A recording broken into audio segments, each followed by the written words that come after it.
کی محمد سے وفا تو نے تو ہم تیرے ہیں، یہ جہاں چیز ہے کیا لوح و قلم تیرے ہیں۔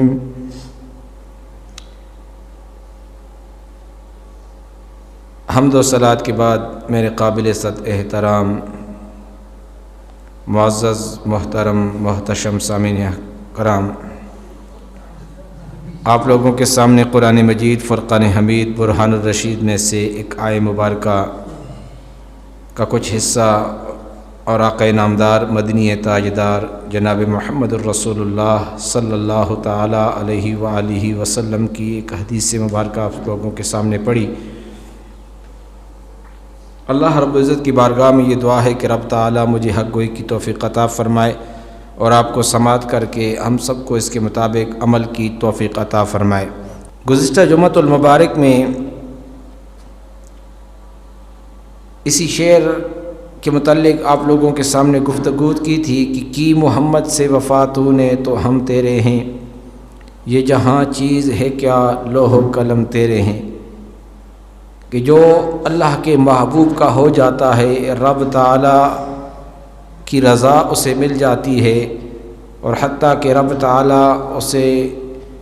مالک کونین بنا دیتا ہے۔ سامعین محترم، علامہ اقبال کے اس شعر کے معنی جو ہیں علماء نے جو کیا اس کو آپ کے سامنے بیان کیا تھا۔ اب اس کا معنی جو اولیاء کرام صوفیاء کرام نے کیا، کہ علامہ اقبال کا یہ جو شعر ہے کی محمد سے وفا تو نے تو ہم تیرے ہیں، فرمایا اس کا ایک معنی تو یہ ہے کہ جو رب کے محبوب کا ہو جائے رب تعالی اس کا ہو جاتا ہے۔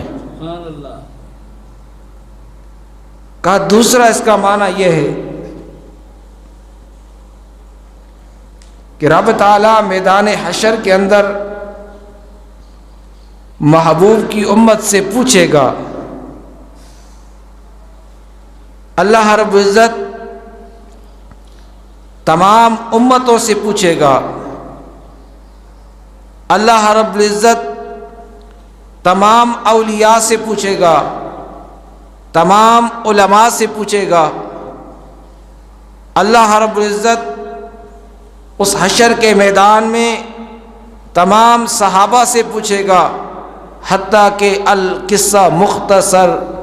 اللہ رب العزت تمام انبیاء سے پوچھے گا۔ کیا پوچھے گا؟ قرآن کے اندر رب تعالیٰ نے فرمایا وَإِذْ أَخَذَ اللَّهُ مِيثَاقَ النَّبِيِّينَ لَمَا آتَيْتُكُم مِّن كِتَابٍ وَحِكْمَةٍ،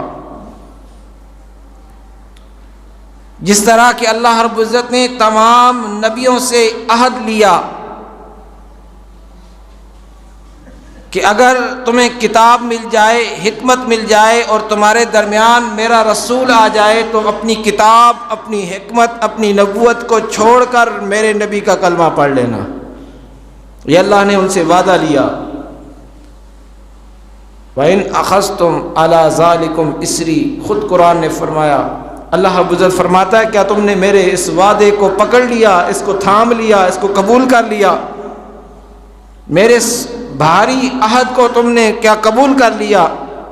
تمام انبیاء کرام کی روحیں بولی کہ یا اللہ ہم نے اس پر اقرار کرتے ہیں، ہم نے قبول کر لیا۔ رب تعالیٰ نے تمام نبیوں سے وعدہ لیا کہ میرے اس محبوب کی صرف اس کے ساتھ وفا نہیں کرنی بلکہ اس کا کلمہ بھی پڑھنا ہے، اس پر ایمان بھی لے آنا ہے اور اس کی مدد بھی کرنی ہے۔ تو علماء کرام لکھتے ہیں کہ اس شعر کے کی محمد سے وفا تو نے تو ہم تیرے ہیں، اس کے دو معنی ہیں۔ ایک معنی تو یہ ہے کہ جو رب کے محبوب کا ہو جاتا ہے، جو رب کے محبوب سے وفا کرتا ہے تو رب تعالیٰ اسے مل جاتا ہے، رب کی رضا مل جاتی ہے، اور جسے رب کی رضا مل جائے پھر دنیا کیا چیز ہے، لوح و قلم اس کے ہو جاتے ہیں۔ جو رب کے محبوب کا ہو جائے لوح و قلم اس کے ہو جاتے ہیں۔ جس طرح کہ پیر میر علی شاہ صاحب کے بارے میں آتا ہے، غوث اعظم کے بارے میں آتا ہے، داتا علی حجویری کے بارے میں آتا ہے، کئی اور اولیاء کرام کے بارے میں آتا ہے کہ وہ زمین پر بیٹھ کر عرش کی باتیں بتایا کرتے تھے۔ جنید بغدادی رحمۃ اللہ تعالی علیہ کے بارے میں آتا ہے کہ وہ قبر کے احوال بتا دیا کرتے تھے۔ یہ سب کس وجہ سے ملا کہ انہوں نے محبوب کی محبت کے اندر اتنے قریب ہو گئے کہ رب تعالیٰ انہوں نے سب کچھ عطا فرما دیا۔